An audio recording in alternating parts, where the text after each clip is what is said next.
Hello, everyone, and welcome once again. I know there was a little bit of technical difficulties there, but I apologize. I am JT, aka the Master, and as always, as you see on the back of me, it's for no reason. Okay, people. Okay, this is it. This is it. We got a mock draft going on. This is my final mock draft. This is how I see it.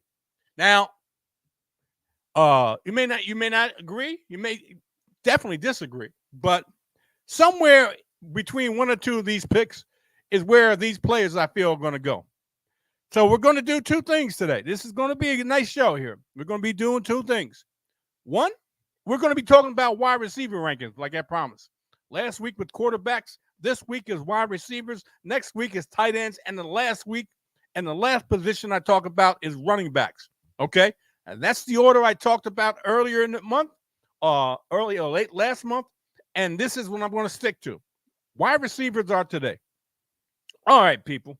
Now we're going to look at, first of all, and I'm going to give you a little added feature here. Give you a little added feature. What I'm going to do is this.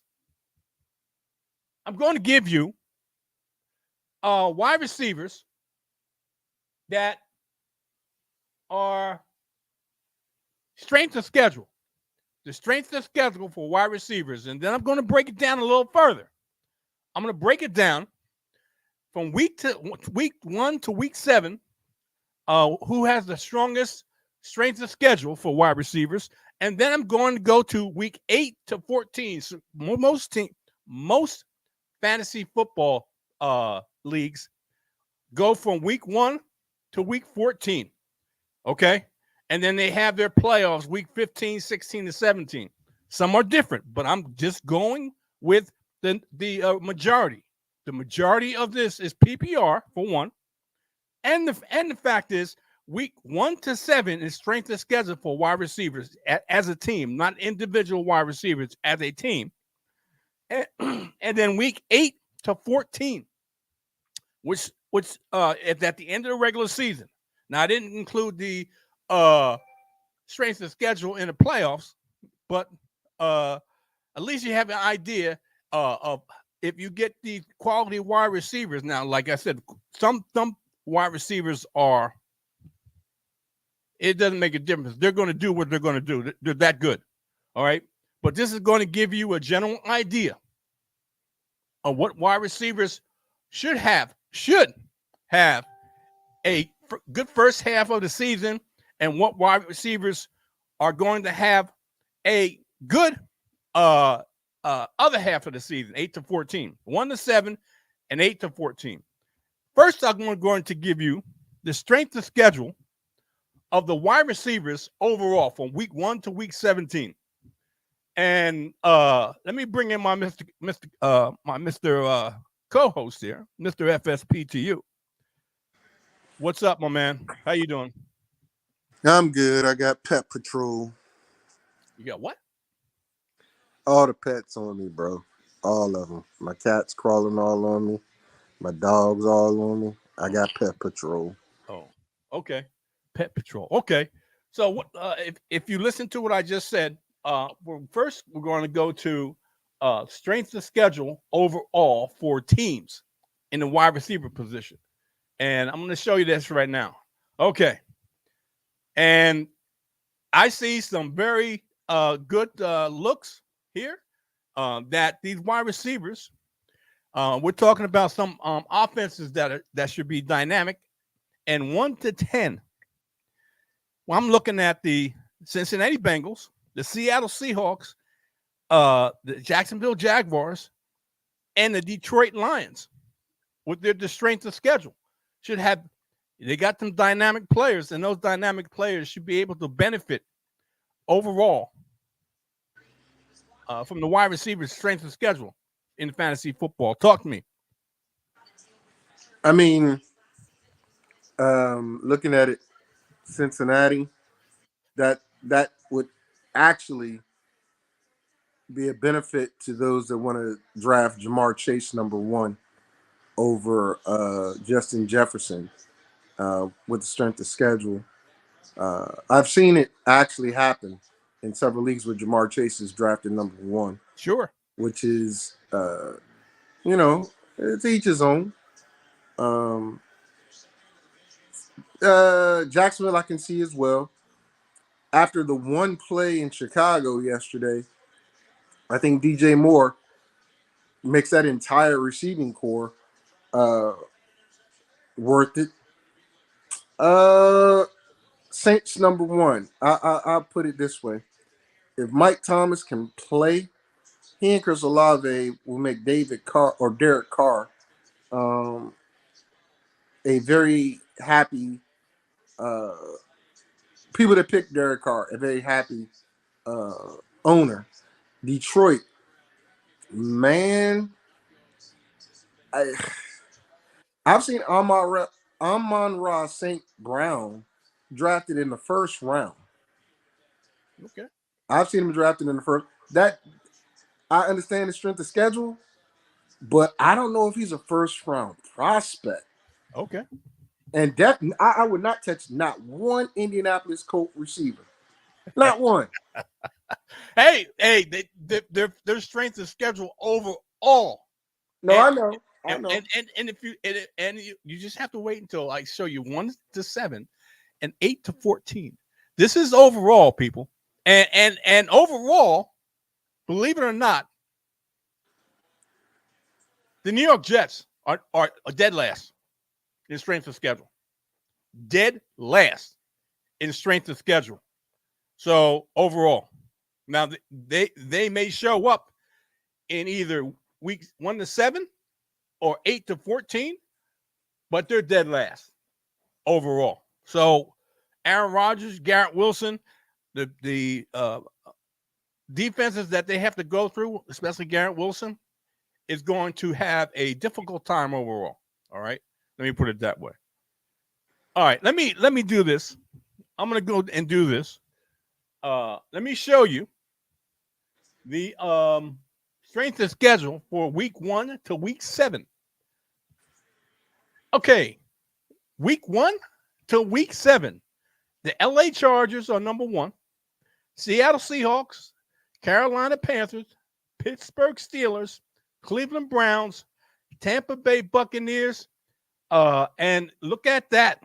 Look at that. 7, 8, 9, and 10 are teams, especially 7, 8, 9, are in AFC South, have a favorable schedule in the first 7 weeks. Now, what of those teams besides the Jacksonville Jaguars can take advantage of that? And like I said, the Indianapolis Colts is a possibility. They do have a strength of schedule that's favorable in week 1 through 7, including the Houston Texans. And most people are discounting the Green Bay Packers. Don't discount the Green Bay Packers. I said this before. I talked about this when we talked about divisions. I said I like Jordan Love. Don't underestimate Jordan Love and that passing offense of the Green Bay Packers. And they're going to be favorable schedules for them in the first 7 weeks. Talk to me, Mr. FSP, before I reveal 8 to 14. I mean, I get it. It's only a couple teams on there that I would consider drafting receivers from as like my number one anyway. I know that you're not bullish on Kenny Pickett. No, I'm not. Not at all. But looking at strength of schedule, you got Pittsburgh number 4. Yep. And yep. George Pickens and Washington. It can happen. Pickens had a huge touchdown yesterday. I get it. It's preseason, but it was ones versus ones. Well, and it was a long touchdown. I expect Johnson to do considerably better because he had 0 touchdowns last year. I don't foresee that happening this year. So, I mean, there's no way but up for him.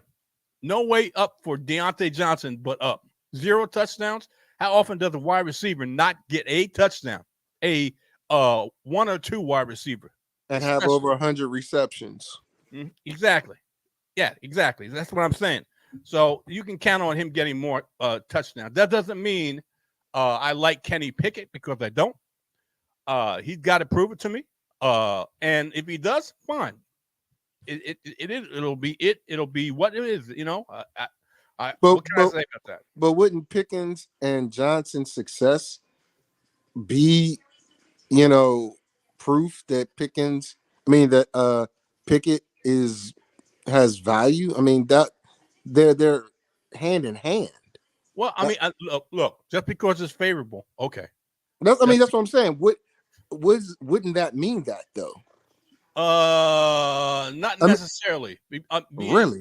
It- Okay. no, not necessarily. Maybe strength of schedule may be favorable to a wide receiver, but if the quarterback is not competent enough to get the ball to the wide receiver and score touchdowns, what good is it?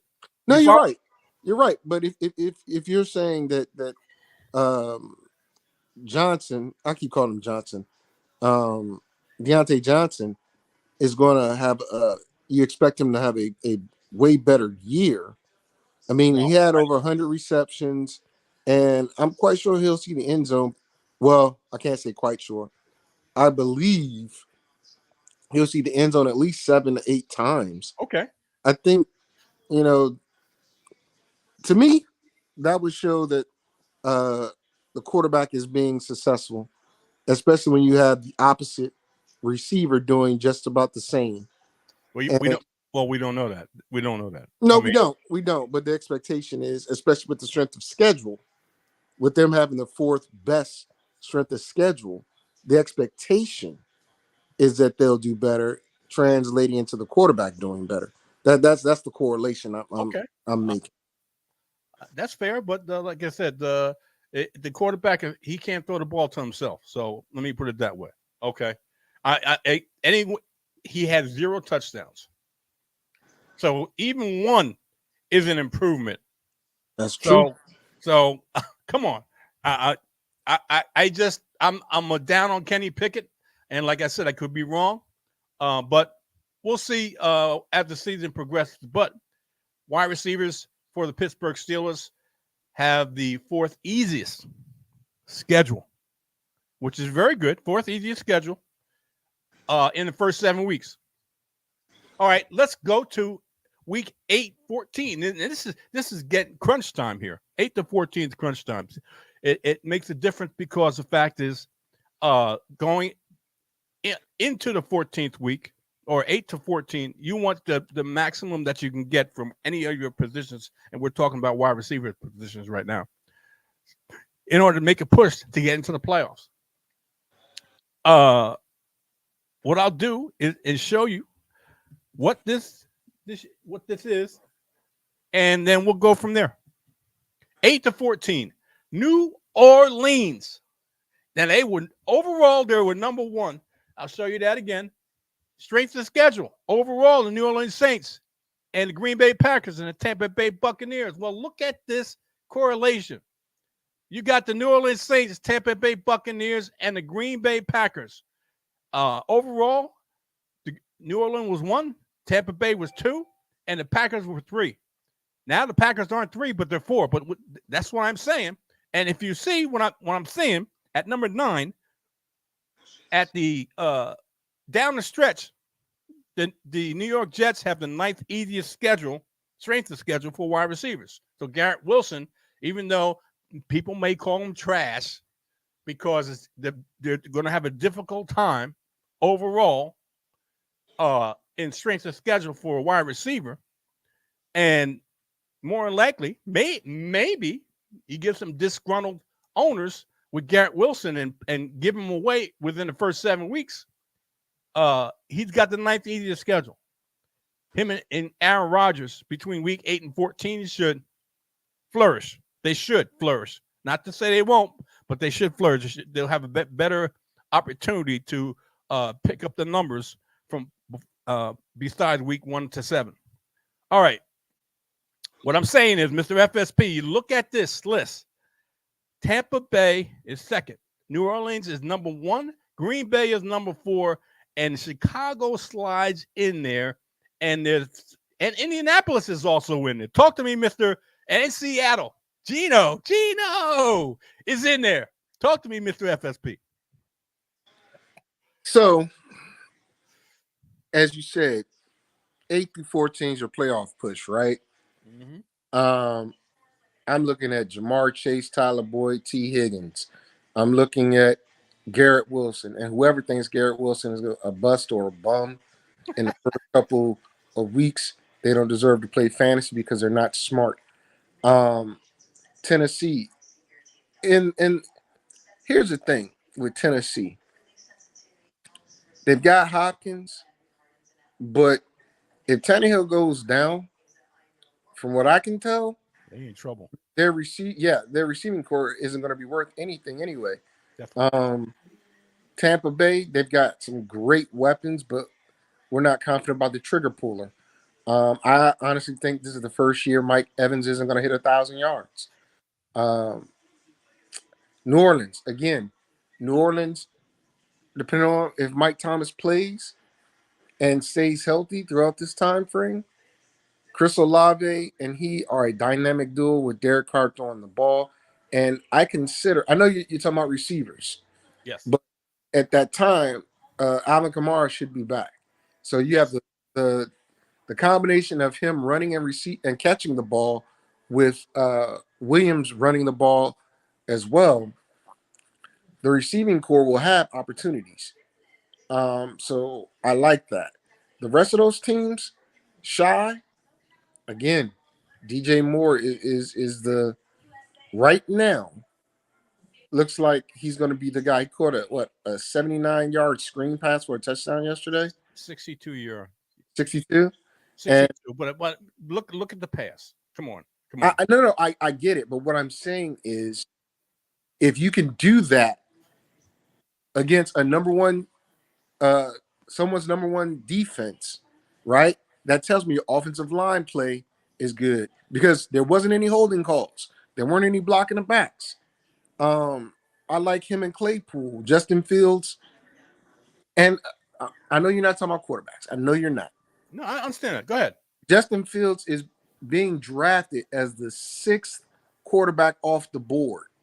You know why? The 6th because of his mobility. I got it. Exactly. But if you give him, well, not if he now has a receiver he trusts in Moore, and Claypool's no slouch, but he's not a number one. No, definitely not. So I can actually see that happening. And I told you guys, and I told you, JT, when we did the NFC North, that it's just a weak division. The North is just a weak division, and you don't have many good corners up there. You don't. I'm surprised Detroit doesn't have a better strength of schedule towards the end when you got 2 NFC North teams in there. But 2 NFC South, 2 NFC North, 2 AFC South. You know, it's telling you which divisions have weak corners because that's when you're playing most of your division games. Weeks Well, 8, 14. okay. So I only showed you the top 10. Detroit has the 12th easiest schedule. Okay. Okay. Detroit had the 12th easiest schedule. So if I had expanded it down to 12, then Detroit would have been included in this list. Yeah, so 3 of the top 12 come out of the NFC North. Yes. That should tell you a great deal about the cornerbacks in NFC North. You know? Right. Okay. So yeah. That's it's a great target. Now you need the trigger pullers. The trigger pullers have got to be there. Yep. That's exactly my point with Kenny Pickett, man. I got it. That's exactly my point. So they can't throw it to themselves. They may have advantageous schedules going into whatever week, either week 1 to 7 or 8 to 14. But if the quarterback is incapable of getting them the ball, what good does that strength of schedule for them? Okay, that's what I'm saying. No, I got it. I got it. I just believe Kenny Pickett is good and is going to be the reason why those receivers are top four in the beginning of the season. Okay, so I'm going to ask this question. Okay, I don't know if it's a dumb question or not, but I'm still going to ask it. I don't care. Between the two quarterbacks, in your opinion, and I have my opinion. You know what my opinion is. In your opinion, who's a better Who's a better passer?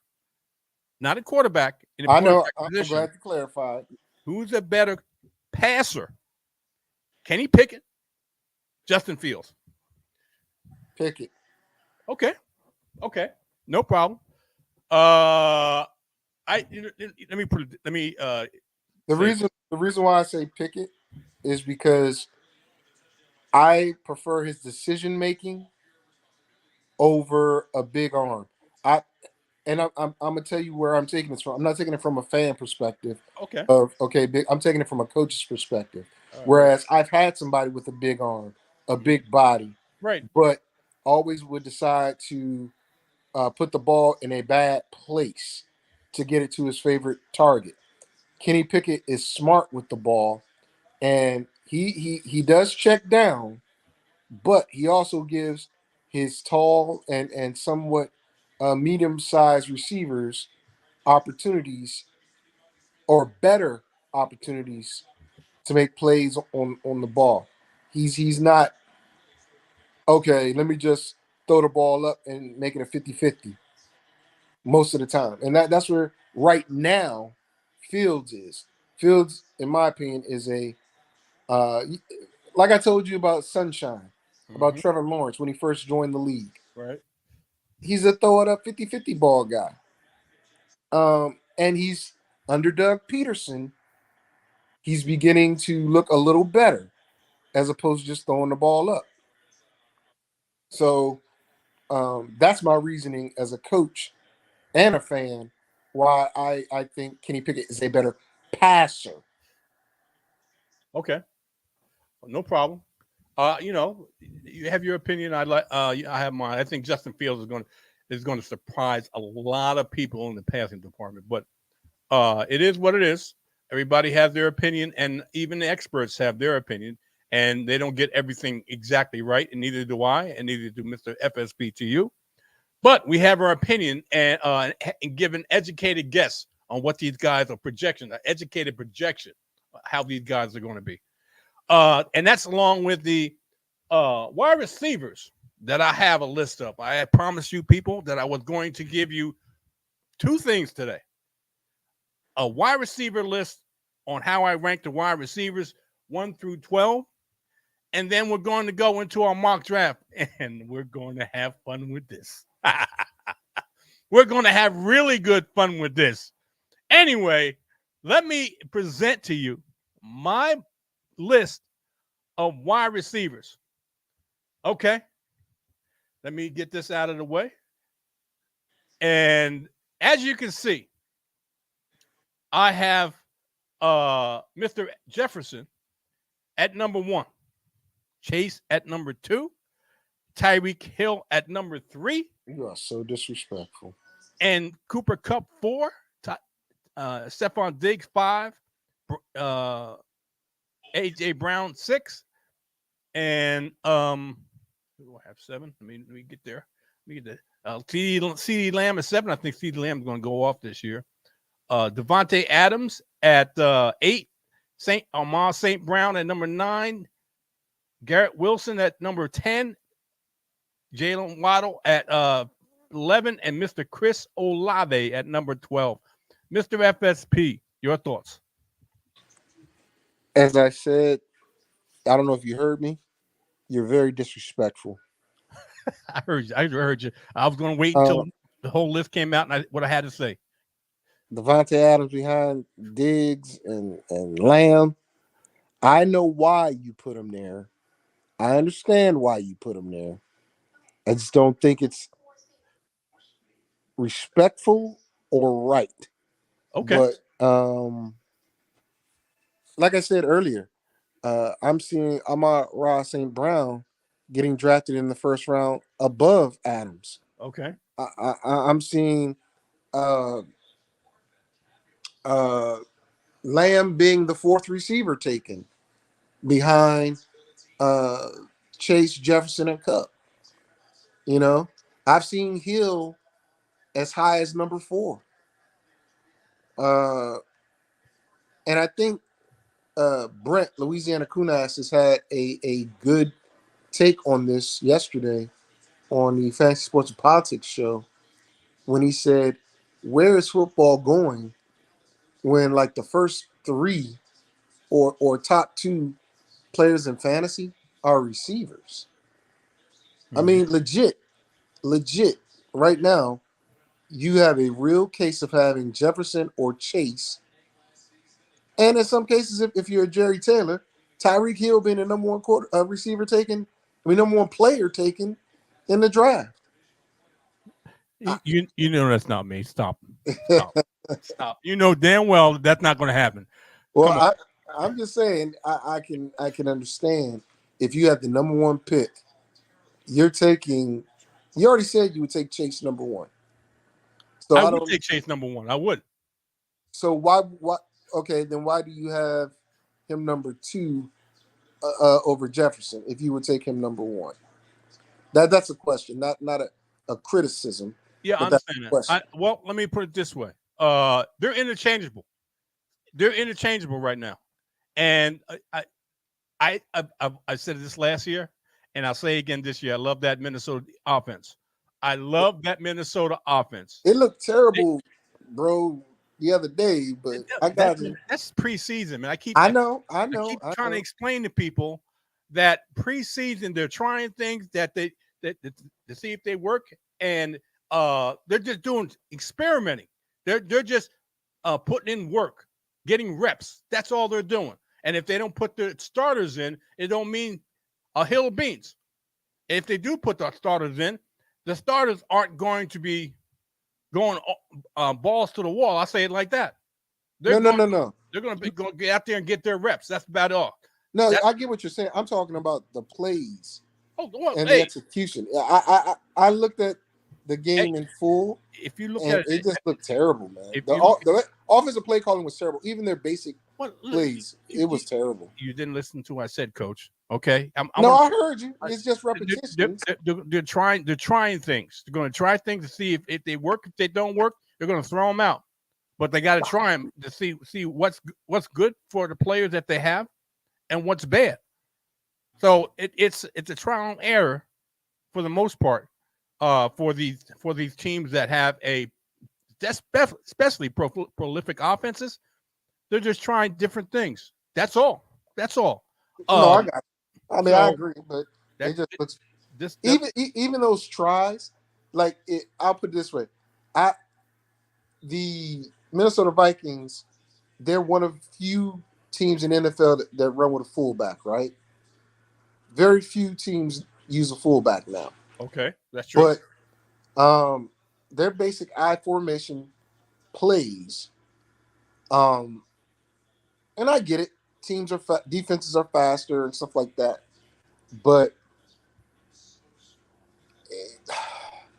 I don't know if they're doing. They weren't doing ISOs. They were doing, and isolation is a basic run play, right?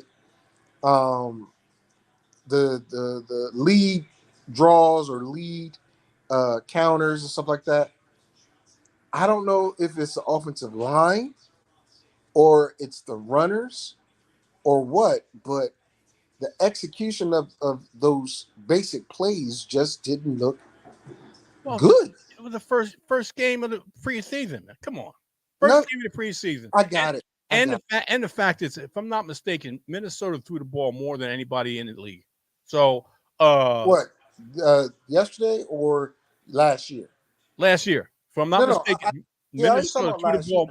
Yeah, Minnesota threw the ball more than any other team, if I'm not mistaken. I know they were top 5, maybe even top 3. Let me put it that way in throwing the football. So No, I got it. They had to. oh They had 11 games where they won by less than 3 points and had to come back.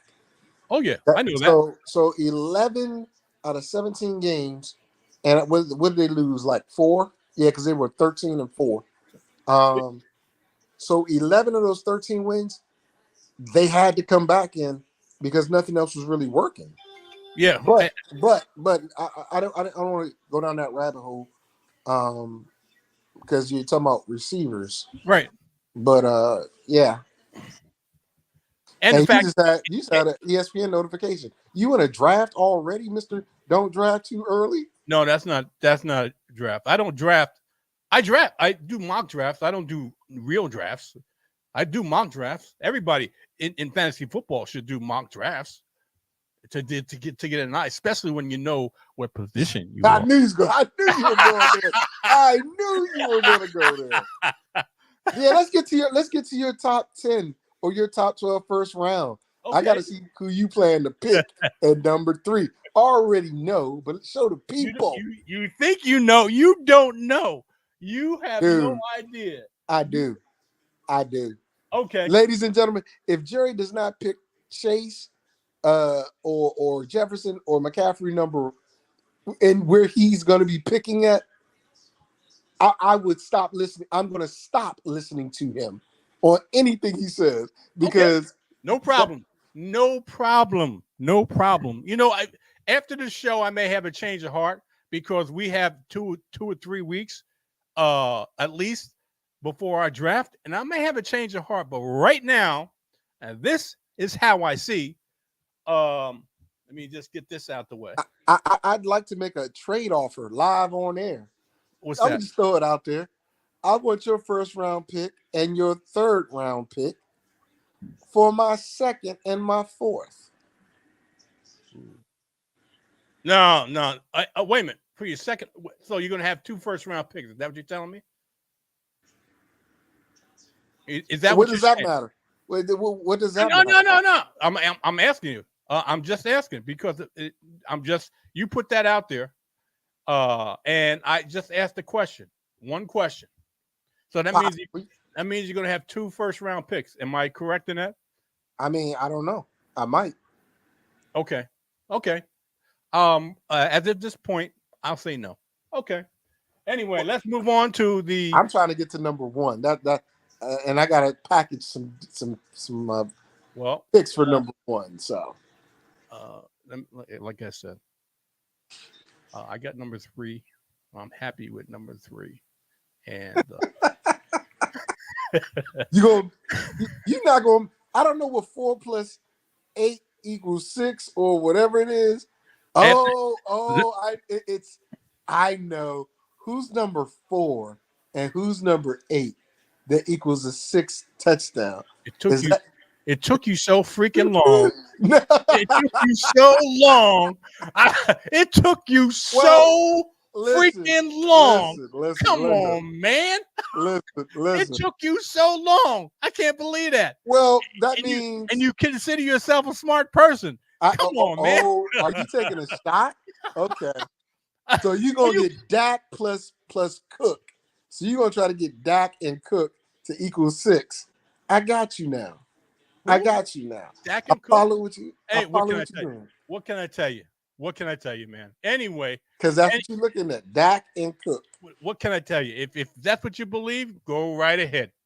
What Go other right. quarterback is number 4? I I can't don't know, remember. man. I don't know. All right, let's move on to Are you so tired? my mock draft. We got a little more than 20 minutes left in the show. So it's time to go through and look at what I have to say. And I said this earlier, Mr. FFP wasn't here, and I'm not knocking him. I'm just saying he wasn't here at the time.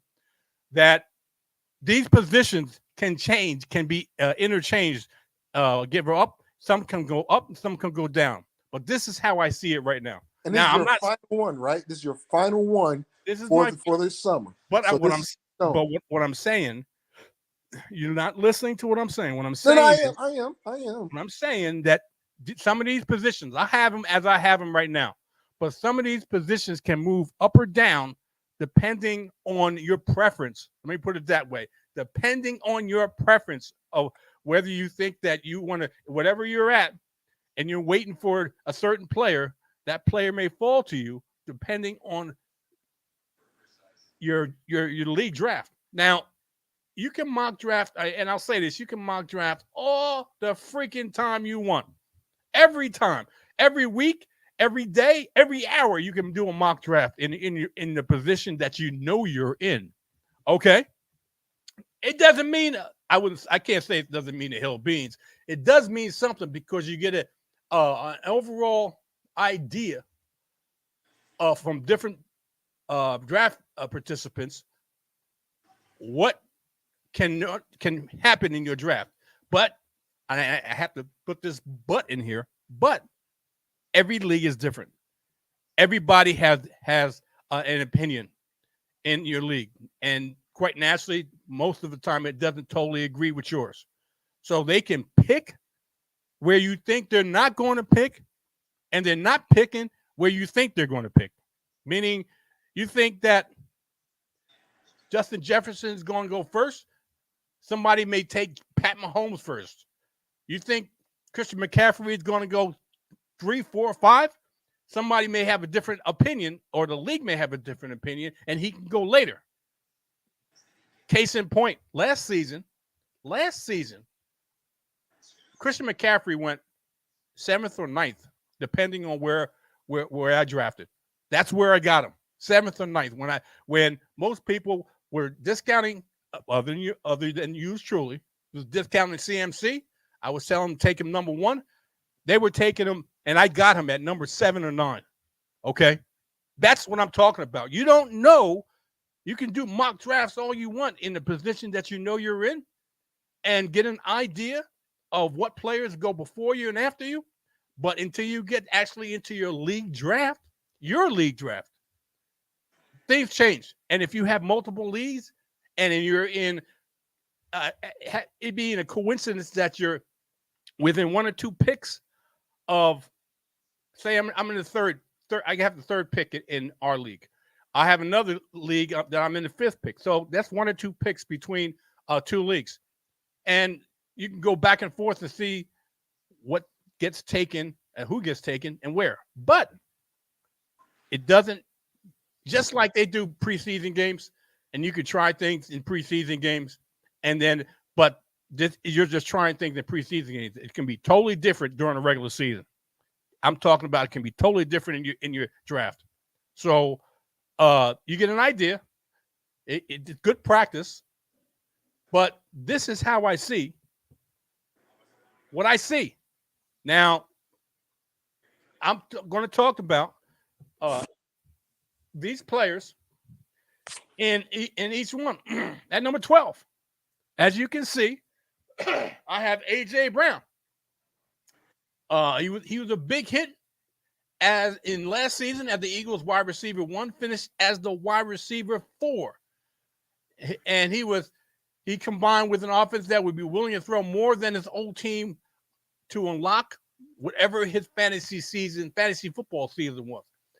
He did just that, finishing 8th in points per game with 29% target share. He posted the NFL's 6th highest air yard share, which is 39%, despite running fewer routes than his teammate Devontae Smith.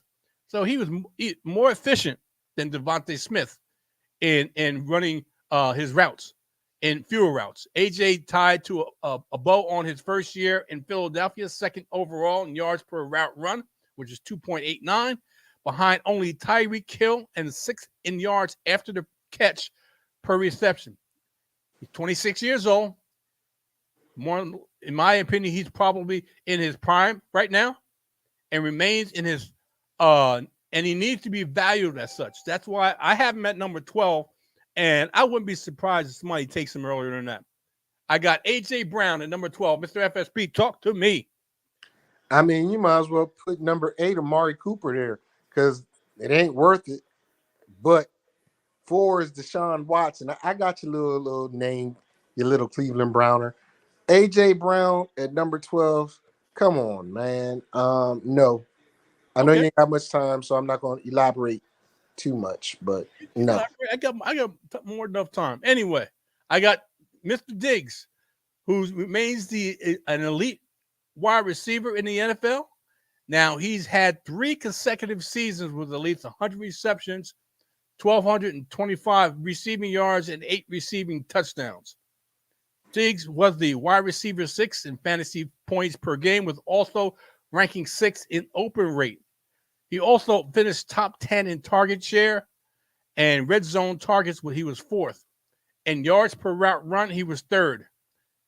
Stephon Diggs could begin to slow down, and he's entering his age 30 season, but you got to believe he had at least 1 or 2 more electric seasons as a top 5 to 10 fantasy wide receiver before he falls off that proverbial cliff. Talk to me about Mr. Stephon Diggs. I'm him. Well, I think Mr. Diggs is a good talent, but since he's been in Buffalo, up and down, up and down. This is going to be a down year. As I said on FSP show, he's and the Buffalo Bills are going to regress. I believe. I believe mightily. I Okay. don't have him in the first round at all. Okay. And I should put a drum roll for this because this is the first time this man Hey, yes. has About been in time. my first round. This I can't recall if I put him in the first round any other time except for now. But You did. You did. I did. I think Okay. it's Well, like April or May. okay. Anyway, Derrick Henry made fantasy, including myself, that overlooked him look silly in 2022, finishing the season as the running back 4 overall and in points per game at 18.3. He finished 2nd in carries and 3rd in rushing yards. And he had 23.4 touches per game. Man, that's a lot. That's a lot. And while also posting career highs in targets, that's a surprise. He was targets, receptions, and yards per route run. Uh, Now, he was in a bad offense situation, and that hurt him, and he did not seem hampered by the foot injury that knocked him out of the second half of the 2021 season. Now, I'm betting on Derrick Henry to hit the wall playing behind his shaky offensive line finally, and that the bet did not go well, but another year of a heavy workload combined with the Titans' grim 2023 outlook with major questions on offense will definitely bring concerns about drafting Henry early in 2023. But I have it at number 10 because even if he regresses, I think he's still going to be a top 10 running back. Okay. He added a repertoire that he had never added before consistently in catching the football out of the backfield, which aided his fantasy points. So I don't know if that's going to happen more or there was a need for him catching football because of the lack of wide receiver talent. So I have Mr. Henry at number 10. Mr. FSP, talk to me. No issue. No issue. Okay. Okay. Okay. At number 9, my man. I got his jersey sitting up on top of my wall. He's been one of the best pure runners in fantasy football and the best pure runner in football in reality. Just put together his quietest 1,525 rushing yards in recent memory. The Browns running back averaged 5 yards per carry again and posted a career high 13 touchdowns. He finished the year as the running back 6 overall with a top 10 backfield opportunity share of 64%. But most of his fantasy production came prior to Deshaun Watson returning to the lineup. During weeks 1 to 12, Chubb was a running back 4 overall and in points per game. From week 13 to 17 with Watson at quarterback, he was the running back 23 and running back 33 in points per game. These splits likely won't carry over into the 2023 season based on Watson likely boosting the offense overall efficiency, making Chubb a near bust-proof draft pick based on his track record of consistency. Chubb also can capture a prominent role as a receiver with Kareem Hunt and D'Ernest Johnson no longer in the roster. Now you got Jerome Ford and pegged as the number 2 running back. Chubb played a season-high 75 snaps and ran a route on 71% of dropbacks and caught 5 to 6 targets for 45 yards in the last week of the season with Deshaun Watson. Supposedly, uh, Mr. Nick Chubb is going to get more opportunities to catch the ball out of the backfield since he's going to be the primary back in the backfield. That in fantasy points, especially in PPR, is going to add to his value. And he, in my opinion, he should easily, without injury, and I got to premise it, all these guys, without injury, should get over a combined 2,000 yards, over 2,000 yards. I would think so. I would think that. And that's why I have Nick Chubb at number,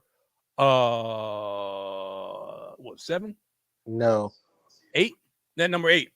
Okay. No, number 9. I'm sorry, number 9. Talk to me, Mr. FSP, Mr. Nick Chubb, number 24. He should not be at number 9. Okay. But all that stuff you just said,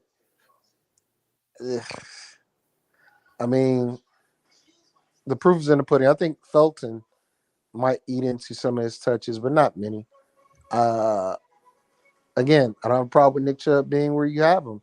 I just think the numbers you laid out go against the ranking that you have him. Okay. That's all. All right. I mean, the offense didn't operate like they wanted to in the last few weeks of the season, last season. Absolutely. And so there wasn't any thought of putting Nick Chubb in passing situations that much. So this is a whole different season, and it's going to open up the offense. And I think Mr. Nick Chubb is going to be a problem for the opposition, especially catching the football. 1,525 yards he's rushing. And if he catches the football out of the backfield consistently, that's going to be a problem. Anyway, let's move on to number 8. Number 8. Now, some people have him higher because he does. I know he's getting old, long in the tooth at 33. Okay. Some people have him higher because he does have wide receiver numbers. But I got to say, even though number 8 says Kelsey, I got to say king of the tight ends. He's finished tight end 1. I should say wide receiver because he's much like a wide receiver in PPR fantasy scoring in 6 of the last 7 years. Only settling for a running up finish behind Mark Andrews in 2021. The gap between Kelsey and all other tight ends was very, very wide in 2022. Travis Kelsey averaged 19.2 PPR points. The next closest tight end was T.J. Hawkinson, who averaged 13.3 points. That's that's a little less than 6 points difference. Come on. For a tight end, Kelsey has strung together 7, and I'll count them, 7 1,000-yard seasons, and he's averaged 8.4 touchdowns per year over that span.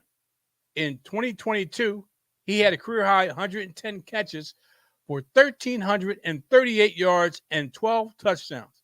Now, like I said, age, he's getting up there. He's going to be 33 years old, and he turned 34 in October, and he's been indestructible for most of his career. He missed a game in 2020 due to COVID, but Kelsey hasn't missed a game due to injury over the last 9 years. Hello? Hello? I'm here. I hear somebody snoring. That's my dog, man. Oh, my God. Kelsey is worth a first round in fantasy drafts, and you can make a strong case that he should be a top 5 pick. I have him at number 8, Mr. FSP, Travis Kelsey. You know I don't have him in the top in the first round at all.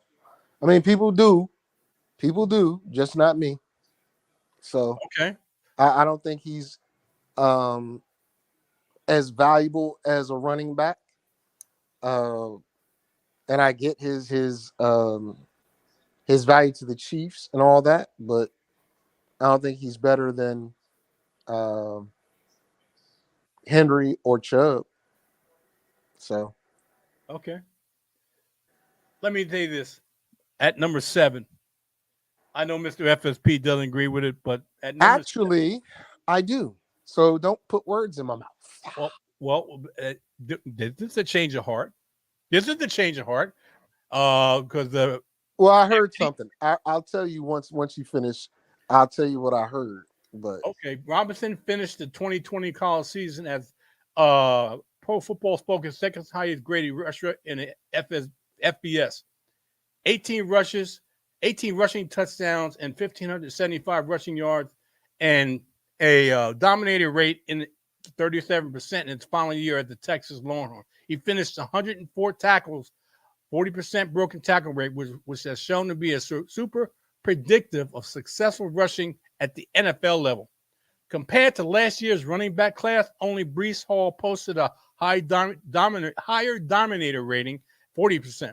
Factor in that Robson also finished third among running backs in yards per catch, 16 and a half, with 0 drops, and there's no question as to why he's locked in and quite nationally in rookie drafts as the number 1 and top 3 ranked running back in season-long formats. At 5'11", this is in my wheelhouse, people. This, if I talk to you about running backs, this is directly in my wheelhouse. You said 6 foot or better. You didn't like them 5'11" guys. I said no. I said 5'10" to 6'1". That's what I said. Okay, all right. That's what I said. And over 200, 205 pounds. It's got to be that. So this guy is directly in my wheelhouse. 5'11" and 215. Oh, baby. Robinson has the requisite size and all the tools to be a successful 3-down back in Arthur Smith's offense. And that Atlanta offense, they run the ball. I think they either ran the ball the most or second most in the NFL. And the fact is, you don't have to put Bijan Robinson in the backfield. You can split him out wide in the slot. He's a very good pass catcher of the ball with his hands. So if Robinson inherits the workload, he is easily projected to be a 300-plus carry and 1,500 rushing yards in an offense that ranked first in early down run rate and plus 13% in run rate above expectation. I'm loving, and he's at good. He's good at good spot here at number 7. Mr. B.J. Robinson, talk to me. So I'm going to give you a fact. Okay. And then I'm going to give you what I heard. Okay. Fact number 1. Okay. I heard that before. You don't even know what I'm going to say. Go ahead. But fact number 1. Bijan Robinson is the highest paid running back in the NFL. What? Yes, on an annual basis. Okay. He makes more money right now before taking one snap than Christian McCaffrey. Okay. He makes $13 million this year. Okay. That's the fact. Okay. The information I heard from a horse's mouth. The coach said he will be used extensively. Okay. And when the coach says that a rookie player is going to be used extensively with the talent he has and the offensive game plan they have, that speaks volumes. Another guy, and you don't have him in here, but I would put him in at the tail end if I were you, is Jamar Gibbs. Yesterday, Gibbs had 7 receptions. 7. That's huge. Okay. Especially in a preseason game. Okay. 7 receptions. But both those rookie running backs are going to be outstanding this year. And I definitely have Robinson near 7, 8 uh, in my book. Just so Okay. happens I picked number 6. So who knows? He might end up on my roster. He may, because if you look at the, and I'm not going to go through these guys because going from 6 to 1, come on, people, you know who these guys are. If you're any fantasy football player participant, you know who these guys are. Jefferson, Chase. Now, like I said, positions may change, but these guys within the top 6, you can interchange them. It's all a matter of opinion. You can interchange them. You can have Jefferson behind Chase. You can have Jefferson where Hill is, and you can have Hill at number 1. It's all a matter of opinion. All a matter of opinion. Um, I But got to this is stop you real quick. Got to stop you real quick yeah. because somebody's really upset. Somebody's really upset. Q says, "Stop ignoring him. You're being disrespectful." That's what he said. Answer my question, sir. Host of the show, not Victor. I have a question. Hold on, let me put this. I'll put it up. I'll put it up there. Oh, I Host, see what he says. I have a question. What do you think about DJ Moore? Would you make a keeper between him, Walker, and Stevenson? I take Walker because I don't trust that Chicago passing offense. I apologize because I haven't been paying attention because I've been trying to do the show and looking at the comments. Q, I should have been looking at the comments as a host. I apologize, but if it was up to me, I would not keep DJ Moore as a keeper. I would go to Ramondre. Well, Wait a go minute. ahead. Wait a minute. I would go to Ramondre Stevenson. Look at the offense, the quarterback in Chicago. Look at the offense and who else is in that backfield with Kenneth Walker. There's going to be a timeshare in Seattle.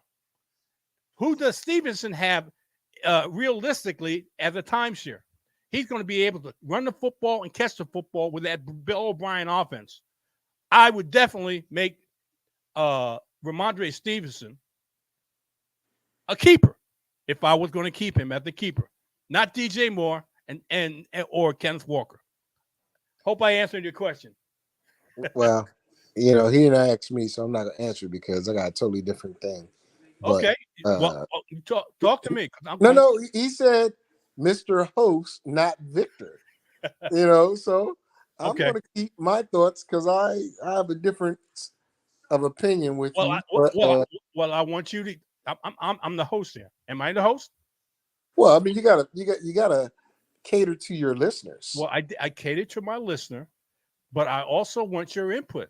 So I'm looking for additional input into this question or answer. So Okay. I'm gonna answer this question. Okay. I agree. I would not keep DJ Moore, and uh, my response depends on the keeper rule. If he's talking about our league as a keeper, Hmm. where did I get Walker? Where did I get Stevens? Last year, Walker was a rookie and probably was a low draft pick. Okay. So if you're going by my keeper rules in my league, Walker is the better value because Stevenson was probably drafted a lot higher than Walker because I can always come back and get Stevenson. Whereas people are going to be hot on Walker early on, probably by the third round. Walker. Um, Ooh, uh, second to third round. okay. You can draft him in the second or third round, and not me though. Okay. Well, as I said, I have a difference of opinion, but that's why I said, depending on where he drafted him, would make my decision because Devin Singletary, I believe, went to New England. It's another running back. No, It's another Devin Singletary went to the Texans. Man, I'm sorry. To tell you. okay. It was another running back that went to New England. That's going to be in that timeshare. But Stevenson is the focal point. But again, depending on where you drafted Walker, would help me decide what I'm gonna do. And for me, I'm probably going to keep Walker because I know he's going to get the ball. The rookie's already having in Seattle. The rookie's already having some health issues already, and I'm like, bro, you're not making it through minicamp. Although Walker, again, he has an abdominal issue, but that was the same thing from last year. So it's up to you. The better value is my answer. Whichever one gave you the best value. And I know I'm helping somebody in our league uh perform better, but I can't wait to see y'all face each other. I think y'all face each other week 1. Yes, Week 1 or week 2. but you said it was going to change because the fact is it Well, changes. So hopefully it doesn't. Hopefully it doesn't. okay, But when I unlock the teams to select the keepers, hopefully it doesn't do that. But we shall see. okay. And Oh, you have another comment. okay. Oh, he got Walker in the 15th round. Dude, that's easy money. I'm only giving up a 15th round pick for Kenneth Walker. Okay. Easy money. Okay. I would, yeah. Well, okay. In that case, because looks like he got Stevenson, and I'm looking at it right now in the 6th round. Yeah, easy. I get to keep Kenneth Walker, a top tier running back, and only give up a 15th round pick. He's not a top tier running back, but I'm sorry to tell you that, bro. In your opinion, he is not. In my opinion, he is. Okay. Meaning he's not okay, I shouldn't say top tier if you're going to tier him. He is that if I go receiver or quarterback receiver or tight end receiver or whatever, he's going to be one of the top running backs I'm looking at in the 3rd round. Okay. That's where I have him. All right, people. It's been a pleasure. I revealed you my last mock draft. Also talked about the wide receivers ranking. I've done my due diligence and giving you this information this week. Next week is going to be ranking the tight ends, and the week after that, the last week, which will be, let me see, this is the 13th. Next week is the 20th, and the week after that would be the 27th. That would be the last weekend in August. Would be the running backs, and we would have a clearer picture of if all these running backs survived the preseason and are healthy. It's all according to health. Now, everything you see here, 1 to 12, and the rankings of the wide receivers are all according to being healthy.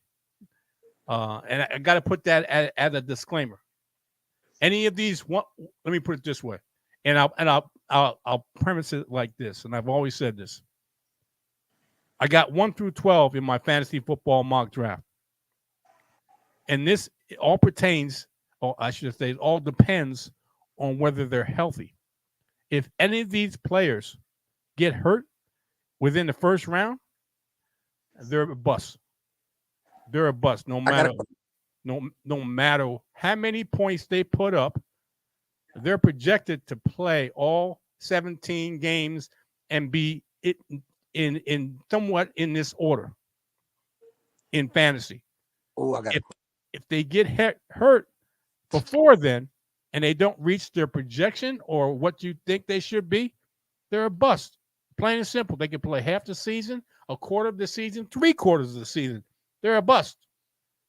Talk to me, Mr. FSP. You got a question? a player that should be in your 1st round, but I believe for obvious reasons isn't. But I gotta ask the question: Go ahead. where do you draft Jonathan Allen? I mean Jonathan Taylor. Jonathan Taylor? Where do you draft your namesake? I probably in the 3rd round. Probably in the 3rd round. He'd be my, depending on how you draft, he would be either my running back 2 if you drafted a wide receiver in the 2nd round, or a tight end in the 2nd round, and you want to get another running back, he would probably be my running back Let me put it this way. I'll make it easier. Anywhere after the third round. Let me put it that way. Anywhere after the third round is Jonathan Taylor, unless something gets cleared up, unless something happens between now and the beginning of the season. He's up in the air. He's dealing with an ankle injury right now, and he's not even practicing. And the fact is, he's got a hate, not even love hate, a hate against the ownership and the organization, and the organization is disrespecting him. That's a very bad situation. So he left camp, right? Excuse me. He left camp. He's not even in camp. Oh well, the last time I looked, when I saw it, he was on the sidelines in a hoodie and walking up and down the field. Yesterday. The last time I saw a video of him. That's all. Yesterday. I don't think it was yesterday. He must have left yesterday, because the day before I saw him in a hoodie walking up and down the sidelines, and just seeing what was going through different drills. But he wasn't doing any kind of drill. He was in street clothes. Let me put it that way. So he must be really disgruntled anywhere after the third round, because and if he's not in camp,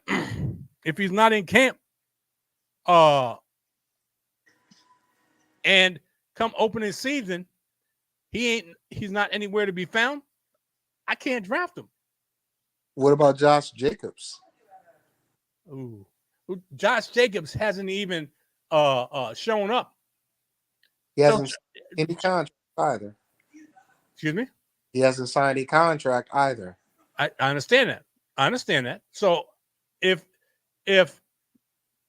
I'm basically asking you this, because in every league there's a do not draft list that you can put players on. Yep. Where are you putting these two players? Are they on that list, or are, as you said, Jonathan Taylor is anywhere after the third round, but there's a chance he might sit out to like week 7, week 8. To be determined. The regular season hadn't started, so when the real bullets start flying, and you're up against it, and you have to draft, and these guys' situation has not changed, how can you possibly draft them? Let me put it this way: how can you possibly draft them? I would not draft Josh Jacobs, because he hasn't even he's not even under contract. He hasn't even signed his tender. Jonathan Taylor is under contract, so he's obligated outside of injury to play. I don't know how well he's going to play, but he's outside of injury. He's going to play. Josh Jacobs has not signed a contract. He won't get fined any dollars for not showing up. I cannot draft Josh Jacobs at this point, and Jonathan Taylor is third round and below, depending on how you feel, to tell you the truth. And I feel that it's third round and below, because it's a chance he comes back when he's supposedly healthy and he decides to play, because he's got to put something on tape. Okay. Now, and the fact is that there's the best player on the Indianapolis Colts is Jonathan Taylor. Are you going to honestly, and this is my saying to Indian, are you honestly going to do this to your best player? Are you honestly going to do this to your best player? So I would say he can't be in the first 2 rounds. There's no way, because there's too many unknowns. And I would not, absolutely not, draft Josh Jacobs. Unless he shows up and signs a tender and things change going into your draft, don't, no way. Does that answer your question? Yeah, I mean, because I'm thinking about the whole Josh Jacobs is like iffy, and then comes out and puts up 300 plus yards on the daggone Seattle Seahawks last year. Is he gonna come out of the ashes at the last second? Is he worth drafting, or is he on that I'm not gonna draft list? I'm not drafting Josh Jacobs. I'm not even looking at him. He's definitely an afterthought. I'm not even looking at him because that's a toxic situation. That's very toxic. He hadn't even signed. He's not even obligated to show up. Let me put it that way. In any shape or form, he's not obligated to show up. He hasn't signed his tender. He's nowhere in sight. I think he left Vegas, if I'm not mistaken. He So did. He so did. so hey, he's leaving it up to his agent. His agent can't get anything done. He's not even coming to town. Let me put it that way. Well, I think Taylor is going to play, but I think he's going to have one of those. And another guy that you didn't see, I had a whole bunch of questions for you. Go ahead. Go ahead. Why don't you have Saquon in there? Saquon's under contract. Yep. Saquon is that beast. Okay. Why did you leave Mr. Barkley off? Because I think Saquon's a second round pick. I believe he's a second round pick. Okay. I believe he's a very high second round pick. Wow. Now what? Why? I said wow. Yeah, I think. But yeah, why as well? Let me put it this way: what play would you take out in the first round of your first round? Yep. Oh, easy. Diggs, Brown, Kelsey. Okay. Let's see who else you got up here. Oh, you can't take Kelsey out. Come on, man. Come on. Said, yes, I can. You asked me who I would take out. Okay, no problem. Okay, you're right. I would take those three out in a heartbeat. Okay, no problem. Kelsey might be number 12, but the other two, okay, definitely not. Okay. CeeDee Lamb. Oh, you don't got him on here. No, you don't got him in the first round. No, but definitely those three. Okay. Well, I keep saying this. It's a matter of opinion. Players can move up and down in this. It's all in what you think. Okay. It's like this is I'm not saying this is a work in progress because this is my final one. Exactly. This is my final one, and this is how I feel. It.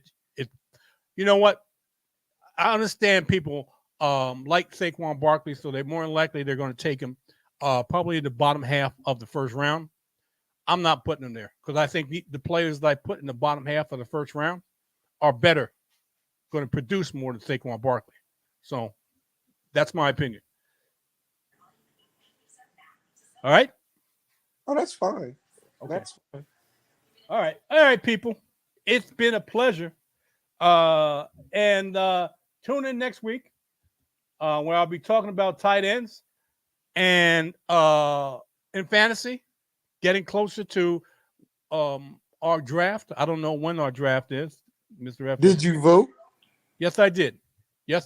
Okay. I only got results for one person, so I take it that was you. I voted. I went down a list and voted all and answered all the questions. So okay. Well, I can reveal. Well, I said I would not reveal, but if you would like, I can tell you what the votes are leaning toward now. We can do it live on the air if you want. Go ahead.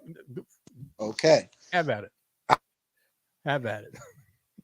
whatever you like, man. Whatever. Go ahead. Are you with me? Hello? Yes, I'm here. I'm going to the website. Okay, no problem. So just give me a second. I'm going to give you an exclusive. Okay. Live on air. Okay. Only here for no reason. Because y'all need help. But I need you to talk while I look it up. Okay. No problem, people. It's going to be interesting about tight ends. I know I didn't do any wide receiver sleepers, but there are some sleepers out there that you want to think about. And let me just if I may, let me go to some wide receivers that you may want to think about and look at. How about Calvin Ridley, people? Really? You want to talk about Calvin Ridley right now? Okay. Yeah. How about Calvin Ridley? How Yo, about Amari Cooper? That offense is going to open up, and there's going to be opportunities for people for wide receivers, especially Amari Cooper in that offense. He's the number one. How about I'm going to put this out there. I had said something about it before, and I truly believe that he's a sleeper, and I think he may be the favorite of the quarterback. Everybody's talking about Christian Watson. How about Romeo Dubes? How about Romeo Dubes? Okay. How about Drake London? I know people don't like this one, but the people are high on this offense, especially with a new offensive coordinator. And I like this wide receiver. I wouldn't say I got a love fest for him, but I like Mike Williams. As long as he can stay healthy, I like Mike Williams in here. Okay. I told you about Jahad Dotson. I really like Jahad Dotson in this offense. I think Eric Bieniemy in his hard nose, which is fine. It needs some discipline and things to run a lot better in Washington. And I think Jahad Dotson is going to benefit from Sam Howell. I know there's Terry McLaurin. I know that. But I think Jahad Dotson, I talked about him before. And what about, I'm not going to mention him. How about Zay Flowers? And maybe Michael Thomas if he's healthy, which is to surprise some people. I'm just throwing names out there. Some names I like, and some names I'm thinking surprise. And we talked about it before. Deontay Johnson, I think he can only go up. He scored 0 touchdowns last season. People, 0. Deontay Johnson, one of the top wide receivers for the Pittsburgh Steelers, did not score a touchdown. Over 1,000 yards, like we talked earlier, and didn't score a touchdown. I gave you 5, 6 wide receivers in Drake London. I think that Desmond Ridder isn't as bad as you think he is. Okay. I think, and he's got a semi-favorable schedule. So I think Drake London can help you. And Geno is one of the best deep ball throwers in the NFL. I know a lot of people don't like Geno Smith, but he balled out, comeback play of the year. They say he's going to regress. I don't know about regressing because they got added another wide receiver to that offense. And they have a favorable schedule. 1 through 7, 8 through 14, and 1 through 17. They have a favorable schedule in Seattle. The wide receivers do. They do. Okay. I got some results for you when you're ready. No problem. Go for it. So, a total of 7 people have voted on both surveys. Okay. Currently, the draft looks like it's going to be on the 2nd after 5 p.m. Now, the thing about the draft is only 2 people voted for that day. Everybody else voted for a different day. And so with 7 votes, only 4 revotes remain unless I have to vote. Okay. All right. As far as the positioning, it looks like it's going to be an additional wide receiver. Okay. Mainly because y'all are some lazy people. But that's going to be, it looks like, the payout. It looks like it's going to remain what it is right now. 9, 2, and 1.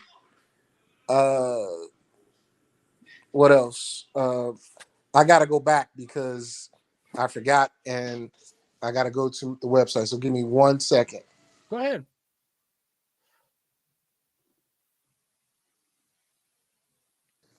Keep talking because I gotta go back to it. Still on the show. All right. Like I said, people, I've given you over half a dozen wide receivers that I see are going to be sleepers. Don't know how. Oh, you know what? I'll give you this other one too. And I just thought about him because I love their offense. Uh, Over 100 targets have been um, are gone from Adam Thielen being there. Over 100 targets. You think Jordan Addison, who's younger and more dynamic wide receiver, is going to be picking up those targets? And regardless of T.J. Hawkinson was there were over 100 targets that Adam Thielen had. Jordan Addison is a much more dynamic wide receiver. I think he can pick up those and run with them. So he's another sleeper I want to talk about. He might get the rookie of the year from what I'm hearing. Yeah. So I had talked about him before, and I really believe in that passing offense. They passed. I think they're the top passing offense in the league, if I'm not mistaken. I know they're at least top 5, and they got plenty of targets to go around. And Adam Thielen, who was in and out of the lineup because of injury, is not there, and Jordan Addison takes his place. That's the reason why they drafted him. That's the reason why they drafted him. So, all right. Well, and money and age. But let me give you these results. Go ahead. So it looks like we're going to keep the format as far as 6 teams in the playoffs as is. The division looks like right now it's a tie between 3 divisions and 4 divisions. Okay. Again, 7 people have voted. It looks like we're not going to raise the entry fee next year. Okay. But interestingly enough, it's 4-3 as to whether we keep it as a keeper or a redraft league next year. Okay. That's the skinny. That's the skinny. And I don't want to keep you because I know you got to go take care of your business. I mean, you got business you got to take care of, masters you got to answer to. So that's all. Okay. All right, people. Good deal here. We may have some status quo. That's pretty much what I'm saying. We may have status quo Which in the sucks. league. We may have status quo. And it's good for some, and it's disappointing for others. It is what it is. Tune in next week, 10 a.m. Eastern Standard Time on a Sunday morning. You'll get me, the master, on For No Reason Fantasy Football. See ya.